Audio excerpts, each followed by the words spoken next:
बच्चों, आपकी जो चौथी यूनिट है बीएससी फोर्थ सेमेस्टर के पेपर फर्स्ट में, उसमें आपके दो बहुत ही इंपॉर्टेंट टॉपिक है, इन्वायरमेंटल पॉल्यूशन और कुछ इन्वायरमेंटल रिलेटेड इश्यूज आपको पढ़ने हैं।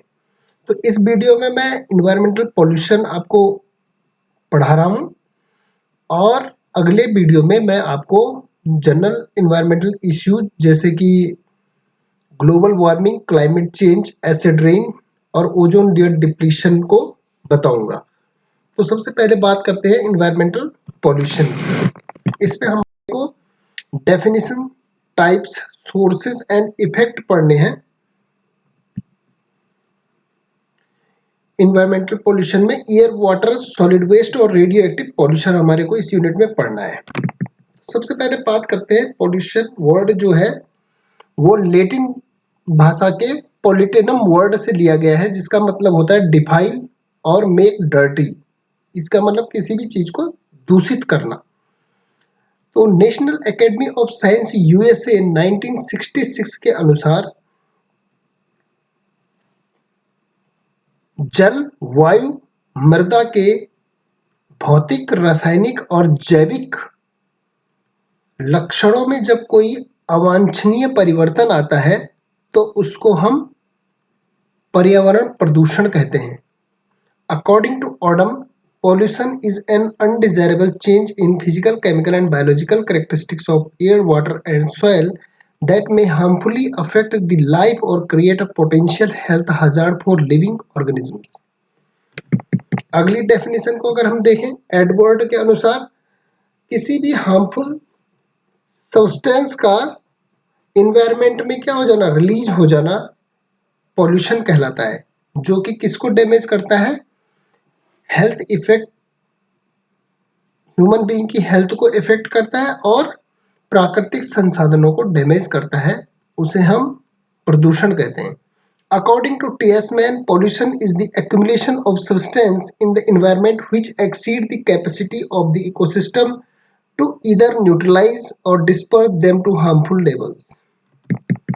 अब एक कुछ टाइप के यहाँ पर पॉल्यूशन दिए गए हैं, जैसे कि आप सब जानते हैं, air pollution, water pollution, noise pollution, light pollution, visual pollution, soil और land pollution, radioactive pollution और थर्मल पॉल्यूशन।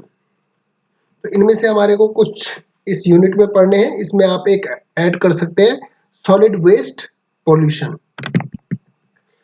अब पॉल्यूशन को पढ़ने से पहले मैं आपको कुछ इंपॉर्टेंट टर्म्स बताता हूं, जैसे कि पॉल्यूटेंट किसे कहेंगे। पॉल्यूटेंट कोई भी केमिकल सब्सटेंस है जो कॉज करता है पॉल्यूशन को, इसे हिंदी में प्रदूषक कहते हैं। ये डिग्रेडेशन के बेस पे दो टाइप के होते हैं, बायोडिग्रेडेबल और नॉन बायोडिग्रेडेबल। बायोडिग्रेडेबल पॉल्यूटेंट्स वो हैं जिनको सूक्ष्म जीव अपने एंजाइम के एक्शन की वजह से सिंपलर फॉर्म में ब्रेक डाउन कर देते हैं, तोड़ देते हैं। इनको हम क्या कहेंगे, बायोडिग्रेडेबल पॉल्यूटेंट्स, जैविक प्रदूषक। और ये इसके एग्जाम्पल क्या हो सकते हैं, domestic waste, urine, faecal matter, sewage, agricultural residues, paper, wood, cloth, cattle dung, animal bones, leather, wool, vegetable stuff और प्लांट्स। यहाँ पर कुछ बायोडिग्रेडेबल पॉल्यूटेंट्स दिए हुए हैं, जैसे कि डोमेस्टिक वेस्ट, और इसका ह्यूमन पे क्या इफेक्ट पड़ेगा और एनवायरनमेंट पे क्या इफेक्ट पड़ेगा। फीकल मैटर का क्या पड़ेगा, ये भी बैक्टीरियल ग्रोथ को बढ़ाते हैं, जिसकी वजह से हमारे में, ह्यूमन बीइंग में बैक्टीरियल डिजीज होने के चांसेस बढ़ जाते हैं। और अगर ये किसी एक्वेटिक इकोसिस्टम में जाते हैं तो वहां पर यूट्रोफिकेशन कॉज करते हैं। पेपर और एनिमल बोन्स हो गए, ये भी ऑर्गेनिक मैटर को किसी भी इकोसिस्टम में बढ़ा सकते हैं। नॉन बायोडिग्रेडेबल पॉल्यूटेंट्स मीन्स अजैविक प्रदूषक। ये वो प्रदूषक हैं जिनको बैक्टीरिया और फंजाई अपने एंजाइमेटिक एक्शन की वजह से ब्रेक डाउन नहीं कर पाते हैं, सिंपलर फॉर्म में नहीं तोड़ पाते हैं। उनको हम क्या कहते हैं, नॉन बायोडिग्रेडेबल पॉल्यूटेंट्स। इसका एग्जांपल है DDT, plastic, polythene, insecticides. Insecticides वो केमिकल होते हैं जो इंसेक्ट्स को मारने के लिए यूज किए जाते हैं, हार्मफुल इंसेक्ट को मारने के लिए। पेस्टिसाइड्स, मरकरी, लेड, आर्सेनिक, ये किसके एग्जांपल्स हैं? नॉन बायोडिग्रेडेबल पॉल्यूटेंट्स के। डीडीटी का आप ह्यूमन हेल्थ पे इफेक्ट देख सकते हैं, एबनॉर्मलिटीज कर देता है लीवर में और स्किन और नर्वस सिस्टम में भी इफेक्ट डालता है। अगर हम इन्वायरमेंट की बात करें तो बायोलॉजिकल डाइवर्सिटी को क्या करेगा? डिग्रेड करेगा। इंसेक्टिसाइड्स क्या करेंगे? ह्यूमन बीइंग में फर्टिलिटी को डिक्रीज कर देंगे, ब्रेस्ट कैंसर करते हैं, डायबिटीज करते हैं, ओबेसिटी और neurological disorders. Neurological disorders means तंत्रिका तंत्र से संबंधित रोग।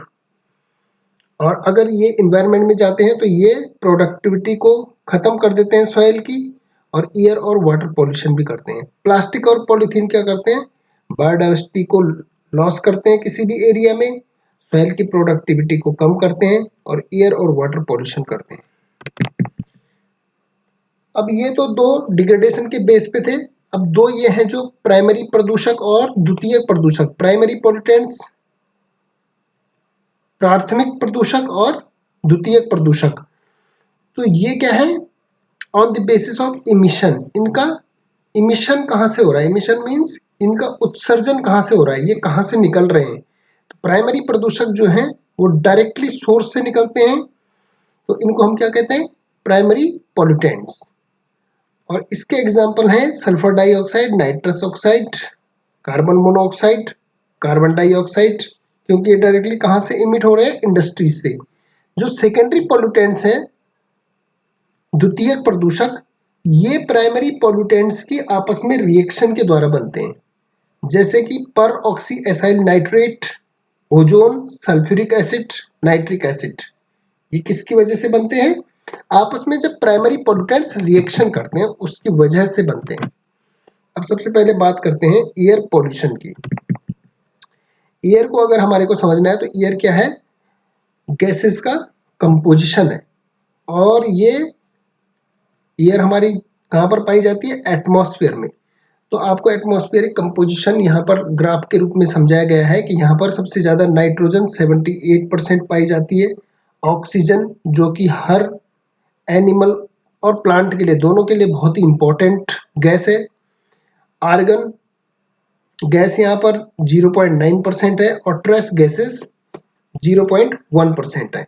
अगर आपको ट्रेस गैसेस का और डिटेल में कंपोजिशन पढ़ना है तो ये है, जिसमें सबसे ज़्यादा कार्बन डाइऑक्साइड, फिर उसके बाद neon gas, helium gas, methane, nitrous oxide and ozone. कुछ ओजोन गैस यहाँ भी पाई जाती है। अब ये बेसिक कंपोजिशन है एटमॉस्फेयर में गैसेस का। नाइट्रोजन आपको बताया था मैंने, फिर उसके बाद oxygen, argon, carbon dioxide, neon, helium, methane और हाइड्रोजन सबसे कम। यहाँ पर थोड़ी सी एयर की इंपॉर्टेंस दी हुई है कि हम 20% जो टोटल अमाउंट ऑफ गैस को हम इनहेल करते हैं उसमें 20% ऑक्सीजन होती है, और इसमें से जो है 15% को हम फिर से एक्सेल कर देते हैं, बाहर निकाल देते हैं, और 5% जो ऑक्सीजन है उसको कंज्यूम कर लेते हैं। राइट? एक ह्यूमन बीइंग एक दिन में लगभग 550 लीटर प्योर ऑक्सीजन को कंज्यूम करता है। ये कुछ इंपॉर्टेंट लेयर है हमारे एटमॉस्फेयर की, जैसे कि ट्रोपोस्फियर जिसमें हम रहते हैं, ये यहाँ से 0 से और 11 किलोमीटर की रेंज में रहता है। यहाँ पर temperature generally 15 to -56 degree centigrade रहेगा, और इसकी इंपॉर्टेंट केमिकल स्पीसीज है नाइट्रोजन, ऑक्सीजन, CO2 और H2O। फिर उसके बाद बहुत इंपॉर्टेंट लेयर आती है स्ट्रेटोस्फीयर, आपने सुना होगा, इसमें ओजोन लेयर पाई जाती है, ये 11 से 50 किलोमीटर के बीच में पाई जाती है। फिर मीजोस्फीयर, थर्मोस्फीयर और एक्सोस्फीयर, ये जनरल एटमॉस्फेयर के लेयर है। अब हमने सबसे पहले डेफिनेशन पढ़ी थी कि कोई भी अवांछनीय परिवर्तन किसमें? एयर के भौतिक अवस्था में, रासायनिक अवस्था में या जैविक अवस्था में अवांछनीय परिवर्तन हो जाएगा तो उसे पॉल्यूशन कहेंगे। सेम डेफिनेशन एयर के लिए भी रहेगी। Any undesirable changes in physical, chemical and biological property of air is called air pollution. अब फिजिकल पैरामीटर्स कौन कौन से हैं एयर के? Visibility, temperature, humidity, SPM, RSPM, wind velocity. Chemical parameters कौन से हैं? Carbon monoxide, ozone, oxides of nitrate, oxides of sulphur, heavy metals, ammonia, hydrocarbon. और बायोलॉजिकल प्रॉपर्टीज कौन सी हैं? जो भी माइक्रोब्स या बैक्टीरिया एयर में पाए जाते हैं वो बायोलॉजिकल प्रॉपर्टी है। अब सबसे पहले बात करते हैं ये एयर पोल्यूशन के सोर्सेज क्या क्या हैं। तो दो टाइप के मेनली हमने सोर्सेज इसमें डिवाइड किए हैं। पहला है नेचुरल सोर्सेज, प्राकृतिक स्रोत। तो प्राकृतिक रूप से भी एयर पोल्यूट होती है, जैसे कि पहला दिया हुआ है इसमें वोल्केनिक इरप्शन, ज्वालामुखी का फटना। तो ज्वालामुखी के फटने से एयर में हार्मफुल गैसेज जैसे CO2, SO2, H2S ये कहाँ पर चली जाती है? एयर में चली जाती है। और ये गैसेज रिस्पॉन्सिबल होती हैं ग्लोबल वार्मिंग के लिए, अम्ल वर्षा के निर्माण के लिए, और इसकी वजह से बहुत सारी प्रॉपर्टी, जैसे कि आपने सुना होगा ताजमहल पे एसिड रेन का बहुत इफेक्ट पड़ रहा है। तो वॉल्केनिक इरप्शन एक प्राकृतिक स्रोत है। प्राकृतिक स्रोत है किसका? वायु प्रदूषण का। फॉरेस्ट फायर भी एक बहुत ही इंपॉर्टेंट सोर्स है। इसकी वजह से RSPM और SPM किसमें बढ़ जाते हैं? वायु में बढ़ जाते हैं। नेचुरल ऑर्गेनिक डिके आपने देखा होगा, कभी भी आप किसी खेत के पास से जा रहे हैं, वहां से बहुत एक अजीब सी स्मेल आती है, वो क्या है? मीथेन गैस है या अमोनिया है। तो कुछ गैसेस नेचुरली ऑर्गेनिक डिके होने की वजह से भी एटमॉस्फेयर में रिलीज होती रहती है, वो भी एयर पोल्यूशन कॉज करती है। और कुछ बायोलॉजिकल एजेंट्स का मतलब होता है जिनमें लाइफ है, वो जैसे कि फ्लावर है, फ्लावर के पॉलन ग्रेन्स हवा में फैल गए या फंजाई के स्पोर्स हवा में फैल गए, तो वो स्पीसीज कुछ कुछ उसमें बहुत ही ज्यादा टॉक्सिक होती है, जहरीली प्रजातियां पाई जाती हैं। वो हमारे में क्या कर देती है? आई इरिटेशन, स्किन डिजीज कर देती है, रेस्पिरेटरी प्रॉब्लम कर देती है, राइट। तो ये बायोलॉजिकल एजेंट्स भी क्या करते हैं? वायु प्रदूषण करते हैं। अब नेक्स्ट आता है एंथ्रोपोजेनिक और मैनमेड सोर्सेज, जिनको मानव जनित स्रोत बोलेंगे इनको, जिनके लिए ह्यूमन बीइंग रिस्पॉन्सिबल है। तो इसमें सबसे पहला है ट्रांसपोर्टेशन। ट्रांसपोर्टेशन का मतलब परिवहन, वेहिकुलर इमिशन, मीन्स जो हमारे व्हीकल से, मोटर से, कार से, बस से जो भी इमिशन होता है वो बहुत ही हार्मफुल गैसेस जैसे कि carbon monoxide, sulphur dioxide, benzene, acetaldehyde, ये सारे के सारे एटमॉस्फेयर में आ जाती हैं गैसेस, जिसकी वजह से क्या होता है? एयर पॉल्यूशन होता है। दूसरा है फ्यूल कंबशन, मतलब ईंधन का जलना। तो ये टॉक्सिक गैसेस हैं जैसे सल्फर डाइऑक्साइड, ये किसकी वजह से निकलती है? फॉसिल फ्यूल के जलने से, जैसे कि कोल का हम कहीं पर इस्तेमाल करते हैं, कोयला का या पेट्रोल का, तो उससे ये गैस रिलीज होती है। इंडस्ट्रियलाइजेशन, औद्योगिकीकरण, इंडस्ट्री से भी बहुत ही ज्यादा अमाउंट में हार्मफुल गैसेस निकलती हैं, जैसे carbon monoxide, hydrocarbons, organic compounds and nitrous oxide. तो ये सारी की सारी गैसेस एयर पॉल्यूशन कॉज करती हैं। डिफॉरेस्टेशन का मतलब आप समझते हैं, वनों का कटाव। तो ये क्या करते हैं? जितने ज्यादा प्लांट रहेंगे उतने ज्यादा पोल्यूटेंट्स को एब्जॉर्ब करेंगे एटमॉस्फेयर से। तो जब हम वनों का कटाव कर देते हैं तो वहां पर एयर पॉल्यूशन ज्यादा होता है, राइट। एग्रीकल्चरल एक्टिविटीज में, कृषि में होने वाली गतिविधियां कैसे उत्तरदायी है? जैसे कि हम बहुत ज्यादा यूज करते हैं कीटनाशकों का या रासायनिक खादों का, तो ये क्या होते हैं? ये भी एयर पोल्यूशन कॉज करते हैं। माइनिंग ऑपरेशंस का मतलब होता है खनन। जब हम खनन करते हैं तो उसकी वजह से भी हार्मफुल गैसेस या जो उसमें रेत में दबे हुए क्या है, छोटे छोटे कण हैं, ये एयर पोल्यूशन को कॉज करते हैं, जिनकी वजह से RSPM और SPM की कंसंट्रेशन हवा में बढ़ जाती है। इफेक्ट क्या होते हैं एयर पोल्यूशन के? एक तो ये श्वसन और हृदय से रिलेटेड जितनी भी प्रॉब्लम है ये कॉज करते हैं। The effect of air pollution are very dangerous, air pollution is responsible for create several respiratory and heart condition along with cancer. Among other threats to body, several millions are known to have died due to direct or indirect effect of air pollution. Air pollution may leads to asthma, pulmonary disease, cardiovascular disease, neurological disease, skin problems, lung disease and muscles fatigue. तो इतनी बीमारियां किसकी वजह से होती हैं? Air pollution की वजह से होती हैं।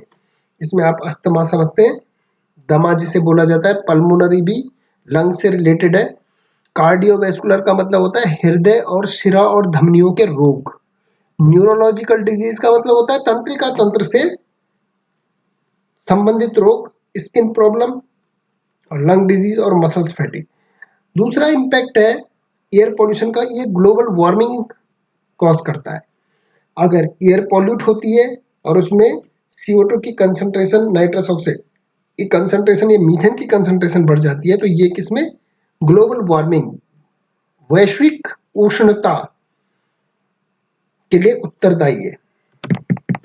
एसिड रेन, अम्लीय वर्षा, इसके सीधे सीधे कोरिलेशन है एयर पोल्यूशन से। जब नाइट्रस ऑक्साइड और सल्फर डाइऑक्साइड हमारे वातावरण में ज़्यादा हो जाएंगे, ये रेन के साथ, वाटर के साथ रिएक्ट करके सल्फ्यूरिक एसिड और नाइट्रिक एसिड बनाते हैं, जो कि रेन के साथ फिर क्या आता है? हमारे जमीन पे आता है, उसे हम अम्लीय वर्षा कहते हैं। Acid rain can cause great damage to aquatic life, human being, buildings as well as crops. Wildlife, वन्य जीवों पे भी इसका बहुत ज़्यादा असर पड़ता है एयर पोल्यूशन का, और वहाँ से ये मूव कर जाते हैं जहाँ पर एयर पोल्यूशन होता है। ओजोन लेयर, जो मैंने अभी बताया था कुछ स्लाइड पहले, ये कहाँ पे? स्ट्रेटोस्फीयर में ओजोन लेयर पाई जाती है, जो कि अल्ट्रावायलेट किरणों को पृथ्वी पर आने से रोकती है। ये अल्ट्रावायलेट किरणें कैंसर कॉजिंग एजेंट्स होती हैं, हमारे लिए कार्सिनोजेंस की तरह एक्ट करती है। तो इसमें एयर पोल्यूशन की वजह से ओजोन लेयर डिप्लीट होती जा रही है, और इसके लिए मेनली रिस्पॉन्सिबल है क्लोरोफ्लोरोकार्बन्स। अब यहाँ पर कुछ प्रदूषकों के नाम दिए गए हैं, उनके मेन सोर्स दिए गए हैं और इफेक्ट दिए गए हैं। तो कार्बन मोनोऑक्साइड इसका मेन सोर्स है fuel combustion from vehicle and engine, और ये इफेक्ट क्या करता है? ऑक्सीजन की डेफिशिएंसी कर देता है बॉडी में और हार्ट रेट को बढ़ाता है। Lead, metal refineries, metal industries, waste incineration, battery manufacturing industries, ये इसके मेन सोर्स हैं। और इफेक्ट है, ये तंत्रिका तंत्र को डैमेज करता है, मेमोरी इससे लॉस हो जाती है, रीनल इफेक्ट्स मतलब किडनी से रिलेटेड रोग हो जाते हैं, और कार्डियोवैस्कुलर रोग हो जाते हैं इससे। जो हृदय और सिरा धमनियों से संबंधित रोग हैं, वो भी लेड की वजह से होते हैं। Nitrogen dioxide, fuel combustion, would burning, industrial emission, इससे लंग डिजीज हो जाती है। सल्फर डाइऑक्साइड से अस्थमा, और वोलेटाइल ऑर्गेनिक कंपाउंड से लंग प्रॉब्लम होती है। ये पर्टिकुलेट मैटर से लंग्स प्रॉब्लम, अस्थमा भी लिख सकते हैं इसमें। और मेन सोर्स इसके क्या है? डस्ट, एश, सॉल्ट पार्टिकल्स, सैंडस्टोन, और ये सारे के सारे जो अभी तक मैंने बताया, ये प्राइमरी, पीपी का मतलब है प्राइमरी पॉल्यूटेंट है। ग्राउंड लेवल ओजोन और पर ऑक्सी एसाइल नाइट्रेट, ये दोनों क्या है? सेकेंडरी पॉल्यूटेंट है, और इनके सोर्सेज और इफेक्ट्स यहाँ पे दिए गए हैं। कंट्रोल कैसे कर सकते हैं? एक तो हम पब्लिक मोड ऑफ ट्रांसपोर्टेशन का यूज करेंगे, दूसरा रेगुलर सर्विस करवाएंगे अगर अपने व्हीकल की, तो उसमें हम एयर पोल्यूशन को मिनिमाइज कर सकते हैं। तीसरा है setup the industrial area away from the residential area, हमारे को औद्योगिकी क्षेत्र जो है वो कहाँ पे? रेजिडेंशियल एरिया से दूर सेटअप करना चाहिए।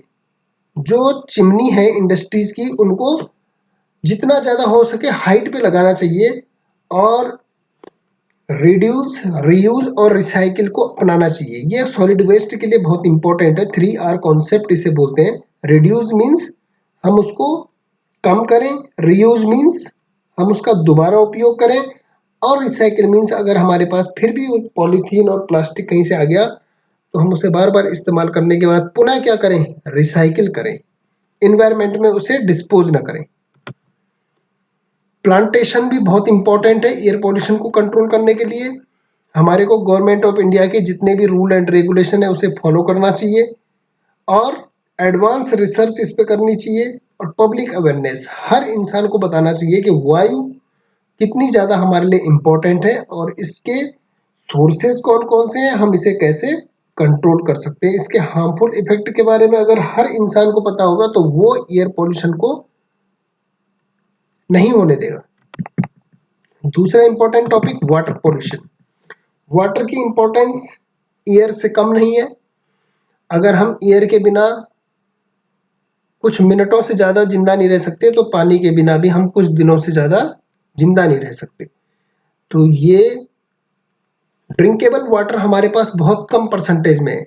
आप देखिए 3% वाटर, लगभग 3 से भी कम परसेंट जो वाटर का है वही फ्रेश वाटर है और उसमें से भी पीने योग्य कहाँ पर मिलता है? ग्राउंड वाटर में, राइट। तो इसकी इंपॉर्टेंस को समझते हुए आपको ये डायग्राम देखना चाहिए कि हमारे बॉडी में भी वाटर का कंपोजिशन कितना महत्वपूर्ण है। हमारे ब्रेन में लगभग 70% वाटर होता है, ब्लड में 83, लीवर में 68, किडनी में 83, ऐसे ही लंग्स में 79, हार्ट में 79, स्किन में 72। तो हमारी बॉडी में वाटर का बहुत इंपॉर्टेंट रोल है और जो हमारी बॉडी से बाहर है उसका भी बहुत इंपॉर्टेंट रोल है। तो वाटर पॉल्यूशन, इसमें WHO जो हेल्थ वर्ल्ड हेल्थ ऑर्गेनाइजेशन है, ये इनकी रिपोर्ट के हिसाब से लगभग 5 लाख लोग हर साल जल जनित रोगों के कारण मरते हैं, राइट। पहले एक बात कर लेते हैं फिर से, फिजिकल प्रॉपर्टी ऑफ वाटर कौन कौन से हैं? Temperature, turbidity, transparency, total solid, total dissolve solid, total suspended solids, conductivity. Chemical properties of water कौन सी होंगी? Dissolve oxygen, pH, biochemical oxygen demand, chlorides, total hardness, calcium, magnesium, heavy metals. और biological properties of water क्या होंगी? Bacteria और micro organism. अब ये मैं आपको पॉल्यूशन में फिजिकल, केमिकल और बायोलॉजिकल प्रॉपर्टीज क्यों बता रहा हूँ? क्योंकि जब पॉल्यूशन होगा तो इन्हीं प्रॉपर्टीज पे क्या होगा? अनडिजायरेबल चेंजेस इन्हीं में आएंगे, अवांछनीय परिवर्तन इन्हीं के अंदर आएंगे। Water pollution is any undesirable changes in physical, chemical or biological property in the quality of water that has a harmful effect on any living things that consume or lives in it. When humans drink polluted water, it often has serious effect on their health. Sources कौन कौन से हैं water pollution के? स्रोत, अगर हम स्रोत की बात करें तो डोमेस्टिक सीवेज, जो हमारे घरों से निकलने वाला गंदा पानी है, वो बहुत बड़ा कारण है वाटर पॉल्यूशन का। Domestic sewage is one of the major cause of water pollution, special in the riverine ecosystem of earth. Sewage cause low dissolve content and high BOD in aquatic ecosystem. Sewage contaminates water with pathogen causing degradation of sewage take up most of the oxygen present dissolved in water. Detergent present in sewage degrade very slowly and therefore these accumulate and render the water unfit for human and animal use. The phosphate present in detergent further stimulate algal growth and that add to the organic loading of water, which ultimately cause eutrophication like condition in lake or ponds. दूसरा है industrial effluent, उद्योगों से निकलने वाला गंदा पानी, effluent. तो इसमें क्या होते हैं? हैवी मेटल्स ज्यादा होते हैं, जैसे arsenic, cadmium, mercury, chromium, lead, ये ज्यादा होंगे तो इनसे बहुत ही ज्यादा हार्मफुल इफेक्ट हमारी बॉडी पे पड़ते हैं। इफेक्ट की बाद में करता हूँ, अभी मैं सोर्सेज सिर्फ बता रहा हूँ आपको। Industrial effluent, poor agricultural practices, जो हमारे कृषि में होने वाली गतिविधियां हैं उनमें हम क्या करते हैं? ज़्यादातर केमिकल फर्टिलाइजर्स का यूज करते हैं, पेस्टिसाइड्स का यूज करते हैं। तो ये क्या होते हैं? ये जिस स्पीसीज को मारने के लिए वहां पर डाले गए हैं उनको मारते हैं, उसके बाद जमीन पे पड़े रहते हैं। फिर जब बारिश आती है तो ये उसके साथ बह के कहाँ जाते हैं? नदियों में जाते हैं, तालाबों में जाते हैं। तो वहां पर क्या करते हैं? वहां पर ये डिजीज कॉज करते हैं जो उस वाटर को कंज्यूम करेगा। सॉलिड वेस्ट को अगर हमने उसमें डिस्पोज कर दिया तो तब भी वहां पर क्या होगा? वाटर पॉल्यूशन होगा। Improper fishing methods. अगर हम फिशिंग मेथड, बहुत सारे मछुआरे क्या करते हैं, ब्लीचिंग पाउडर का इस्तेमाल करते हैं या हार्मफुल टॉक्सिक केमिकल्स का इस्तेमाल करते हैं, किसको पकड़ने के लिए, मछलियों को पकड़ने के लिए, जो कि पूरे एक्वेटिक इकोसिस्टम को डिस्ट्रॉय कर देता है। ऑयल स्पिल का मतलब होता है तेल का रिसाव। बड़े बड़े जो जहाज होते हैं उनमें से तेल का रिसाव होता है, ये भी उत्तरदायी है किसके लिए, जल प्रदूषण के लिए। अब इफेक्ट क्या पड़ेंगे, वाटर पोल्यूशन के बहुत सारी डिजीज कॉज होती है। अभी मैंने बताया था कि 5 लाख लोग लगभग जल जनित रोगों के कारण हर साल मरते हैं। तो इसमें मैं यहाँ पर ये बहुत इंपॉर्टेंट केमिकल्स हैं, इनका ह्यूमन हेल्थ के ऊपर इम्पैक्ट बताना चाहता हूँ। जैसे कि आर्सेनिक, आर्सेनिक से हमारी बॉडी में हेडेक, कंफ्यूजन, डायरिया और skin cancer, lung cancer, liver cancer और किडनी में कैंसर, ये डिजीज कॉज करते हैं। और ये लगभग हमारी बॉडी में 200 एंजाइम के फंक्शन को चेंज कर देता है। आर्सेनिक, इसे किंग ऑफ पॉइजन भी कहते हैं, इसका एटॉमिक नंबर 33 होता है। कैडमियम, कैडमियम की वजह से एक बहुत फेमस डिजीज हुई थी, इटाई इटाई डिजीज। तो ये बोन्स पे इफेक्ट करता है कैडमियम अधिकतर। तो ऑस्टियोमेलेसिया और ऑस्टियोपोरोसिस दो टर्म है, ये किसकी वजह से होते हैं, कैडमियम की। Osteomalacia means softening of bones, bone का बहुत नाजुक हो जाना, और osteoporosis means loss of mineral density in bones, mineral की उसमें क्या हो जाना, कमी हो जाना। ये कैडमियम उत्तरदायी होता है लीवर और किडनी के डैमेज के लिए। मरकरी, जिसका एटॉमिक नंबर 80 है, ये मसल्स वीकनेस करता है। फाल्कोनी सिंड्रोम इसकी वजह से होता है। फाल्कोनी सिंड्रोम का मतलब किडनी में कुछ डिसफंक्शन हो जाना। मिनामाटा डिजीज इसकी वजह से हुई थी, जिसमें कि न्यूरोलॉजिकल डिसऑर्डर्स हो गए थे। ये जापान में हुई थी मिनामाटा, इसलिए इसको बोला जाता है। और गैस्ट्रोइंटेस्टाइनल डिसऑर्डर भी मरकरी की वजह से होते हैं। क्रोमियम, जिसका एटॉमिक नंबर 24 है, ये भी रीनल इफेक्ट, लीवर इफेक्ट और म्यूटेजेनिक इफेक्ट डालते हैं। रीनल इफेक्ट का मतलब होता है किडनी से रिलेटेड डिसऑर्डर्स, लीवर इफेक्ट और म्यूटेजेनिक का मतलब ये म्यूटेशन हमारी बॉडी में कॉज करता है। नाइट्रेट की वजह से ब्रीदिंग में डिफिकल्टी होती है, नोजिया और डायरिया और वोमिटिंग, और फॉस्फेट की वजह से भी नोजिया, वोमिटिंग और डायरिया हमारी बॉडी में हो सकता है। ये दोनों नाइट्रेट्स और फॉस्फेट इन्वायरमेंट में एक बहुत ही इंपॉर्टेंट इश्यूज क्रिएट करते हैं, जिसे बोलते हैं eutrophication.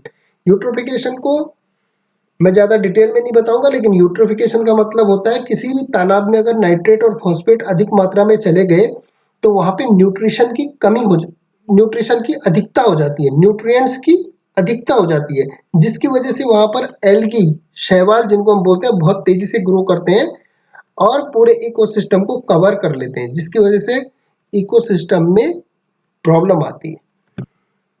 Control of water pollution कैसे कंट्रोल किया जाए, पहले तो हमने सोर्सेज को ही ठीक करना है। जहाँ से सोर्सेज हैं, जो इसके स्रोत हैं, उनको अगर हम देखेंगे तो हमने कहा था सीवेज और इंडस्ट्रियल इफ्लुएंट, ये दोनों बहुत ज़्यादा जल प्रदूषण के लिए उत्तरदायी हैं, तो इनको हमें ट्रीट करना चाहिए। अब ट्रीट करने के लिए हमारे पास मेथड होते हैं, प्राइमरी ट्रीटमेंट, सेकेंडरी ट्रीटमेंट और टर्सरी ट्रीटमेंट। तो इसमें ज़्यादा डिटेल में न जाते हुए मैं सिर्फ ये बताऊंगा कि प्राइमरी में हम लार्ज साइज के पार्टिकल को उस इफ्लुएंट से अलग करते हैं या उस सीवेज से। सेकेंडरी में हम बायोलॉजिकल एजेंट का इस्तेमाल करते हुए उसमें से पॉल्यूटेंट्स को रिमूव करते हैं, और टर्सरी में हम केमिकल का यूज करते हुए उस वाटर को प्यूरिफाई कर देते हैं। अगर हम जैविक खाद और जैविक कीटनाशकों का इस्तेमाल करें इसकी जगह, रासायनिक खाद और रासायनिक कीटनाशकों की जगह, तो हम काफी हद तक वाटर पॉल्यूशन को कंट्रोल कर सकते हैं। हमारे को कौन सी टेक्निक इस्तेमाल करनी चाहिए, phyto remediation, micro remediation, bacterial remediation and compost remediation. तो ये कौन सी टेक्निक्स है, phyto means plant, remediation means remedy, उपचार। तो पादपों के द्वारा भी वाटर क्वालिटी को इम्प्रूव किया जा सकता है। माइको मीन्स होता है फंजाई, कुछ फंजाई ऐसे होते हैं जिनको हम अगर वाटर में डालें तो वहां से पॉल्यूटेंट को डिग्रेड कर देते हैं। कुछ बैक्टीरिया की स्पीसीज ऐसी हैं जो रेमिडिएशन में हेल्प करती हैं। तो इन टेक्निक को हमारे को अपनाना चाहिए। वाटर हाइकेंट और कलोली और जलकुंभी जैसे पादपों को हमारे को तालाब के किनारे लगाना चाहिए, जिससे ये प्यूरिफाई करते रहें, वो वहां पे वाटर क्वालिटी को मेंटेन करके रखें। जो नदियों के, स्ट्रीम के और जो और एक्वेटिक बॉडीज होती हैं, जैसे तालाब हो गया या झील हो गई, उसके चारों तरफ हमारे को क्या करना चाहिए? प्लांटेशन करना चाहिए। हमारे को किसी भी नदी और नालों के आसपास क्या नहीं करना चाहिए? सॉलिड वेस्ट, कूड़ा अपशिष्ट पैदा नहीं करना चाहिए। जनरल अवेयरनेस, सामान्य जागरूकता हर इंसान के अंदर होनी चाहिए कि उसे कैसे वो जल प्रदूषण को कम कर सके, और हमारे को गवर्नमेंट ऑफ इंडिया के रूल एंड रेगुलेशन को क्या करना चाहिए? फॉलो करना चाहिए। तीसरा इंपॉर्टेंट चीज है इसमें solid waste pollution. Solid waste क्या होता है? जो चीज हम पहले यूज कर रहे थे और अब हम उसे यूज नहीं कर रहे हैं, उसे क्या कहते हैं? अब वो हमारे काम की नहीं रह गई। जैसे बहुत दिनों तक हमने मोबाइल फोन इस्तेमाल किया, खराब हो गया, फिर हमने उसे फेंक दिया, तो उसे क्या कहेंगे? Solid waste. या कोई सब्जी लाए तो उसके हमने छिलके निकाल दिए, तो छिलके किसी काम के नहीं, तो उसे फेंकना पड़ेगा, तो क्या? Solid waste. कोई पेपर है, अब हमने उसमें काम कर दिया, हमने उसे फेंक दिया, फिर तो ये क्या होंगे? सॉलिड वेस्ट उसे बोला जाएगा। सोर्सेस क्या है सॉलिड वेस्ट पॉल्यूशन के? पहले तो म्युनिसिपल, जो हमारे घरों से निकलने वाला कूड़ा कचरा है, उसे बोलते हैं डोमेस्टिक सॉलिड वेस्ट या municipal solid waste. Agricultural solid waste, कृषि से निकलने वाला कूड़ा कचरा। बायोमेडिकल वेस्ट, जो मेडिकल हॉस्पिटल वगैरह से निकलता है, उसे बायोमेडिकल वेस्ट कहते हैं। इंडस्ट्रियल, उद्योगों से निकलने वाला कूड़ा कचरा। इंस्टीट्यूशनल सॉलिड वेस्ट, जो हमारे कॉलेज या विद्यालय, महाविद्यालय, स्कूल और यूनिवर्सिटी से निकलने वाला कूड़ा कचरा होता है, उसे बोलते हैं इंस्टीट्यूशनल सॉलिड वेस्ट। अब टाइप्स कौन कौन से इसके? बायोडिग्रेडेबल और नॉन बायोडिग्रेडेबल। तो बायोडिग्रेडेबल कौन सा होता है? जैविक कूड़ा। और नॉन बायोडिग्रेडेबल मीन्स अजैविक कूड़ा। तो बायोडिग्रेडेबल को इजिली माइक्रो ऑर्गेनिज्म तोड़ देते हैं, इसलिए इसको बायोडिग्रेडेबल कहते हैं। और नॉन बायोडिग्रेडेबल को एक सर्टेन अमाउंट ऑफ टाइम में माइक्रोब्स नहीं तोड़ पाते हैं एंजाइमेटिक एक्टिविटीज की वजह से, तो इसे क्या कहते हैं? नॉन बायोडिग्रेडेबल वेस्ट कहते हैं। ये कुछ सोर्स दिए हुए हैं और इससे आप नोट्स बनाएंगे कि कौन कौन से टाइप के सॉलिड वेस्ट किसके अंडर में आते हैं। इफेक्ट क्या होगा सॉलिड वेस्ट का? इफेक्ट है, पहले तो ये एयर पॉल्यूशन कॉज करेगा, वाटर पॉल्यूशन कॉज करेगा। एयर पॉल्यूशन कैसे करेगा? जब हम इसे ज्यादा जनरेट करेंगे तो इसे जलाना पड़ता है, तो उसकी वजह से क्या होगा? एयर पॉल्यूशन होगा। वाटर पॉल्यूशन, अगर हमने इसे ऐसे ही फेंक दिया तो ये रन ऑफ के थ्रू जब बारिश होगी तो नदियों में जाएगा, तालाबों में जाएगा, झीलों में जाएगा, तो वहां पर वाटर पॉल्यूशन कॉज करेगा।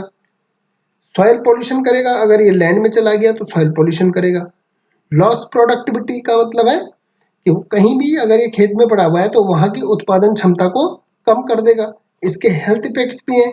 अगर ये जलता है तो इससे बहुत हार्मफुल मटेरियल निकलता है, जैसे डायोक्सिन, फ्यूरेन, पॉलीक्लोरिनेटेड बाइफिनाइल्स, जो कि बहुत रोगों के लिए उत्तरदायी है। बायोडाइवर्सिटी लॉस, जैव विविधता का क्षरण हो जाना। अगर हम कहीं पर सॉलिड वेस्ट बहुत ज़्यादा करते हैं तो वहाँ पे बहुत जानवर, आपने सुना होगा, प्लास्टिक की वजह से मर गए, तो क्या हो रहा है? बायोडाइवर्सिटी का क्षरण हो रहा है वहाँ पे। और टूरिस्ट उस एरिया में नहीं जाते हैं जहाँ पर सॉलिड वेस्ट का मिसमैनेजमेंट हो, तो उससे हमारी क्या होती है? इकोनॉमी लॉस होता है। रेडियो एक्टिव पॉल्यूशन के कारण क्या है? एक तो न्यूक्लियर एक्सीडेंट, दूसरा जो हम एटॉमिक परीक्षण करते हैं, परमाणु बम का परीक्षण करते हैं, उसकी वजह से रेडियो एक्टिव पॉल्यूशन होता है। रेडियो आइसोटोप्स का यूज करते हैं, उसकी वजह से भी रेडियो एक्टिव पॉल्यूशन होता है। माइनिंग या खनन जहां पर हम करते हैं तो उसमें क्या करते हैं? हम ओर से निकालते हैं बहुत सारे, तो ये भी क्या करते हैं? रेडियो एक्टिव पॉल्यूशन करते हैं। और रेडिएशन कहाँ पर कहीं पे हो रहा है रेडिएशन टेस्ट, तो वहां पे भी रेडियो एक्टिव पॉल्यूशन होता है। इसके इफेक्ट है जेनेटिक म्यूटेशन, इसका मतलब रेडियो एक्टिव पॉल्यूशन अगर कहीं पे हो रहा है और वो कोई इंसान पे उसका एक्सपोजर हो गया, तो जेनेटिक म्यूटेशन का मतलब होता है डीएनए में चेंज हो जाना। अब अगर हमारा डीएनए में चेंज हो गया, क्रोमोसोम में चेंज हो गया, तो बहुत बड़ी दिक्कत हो जाएगी नेक्स्ट जनरेशन में, क्योंकि ये क्रोमोसोम्स हाईली स्पेसिफिक होते हैं। दूसरा, disease. Cancer is most dominant radiation related disease. It has developed over the years and pose great threat risk in global health. Other include leukaemia. Leukaemia means होता है blood cancer. Anaemia, anaemia means खून की कमी।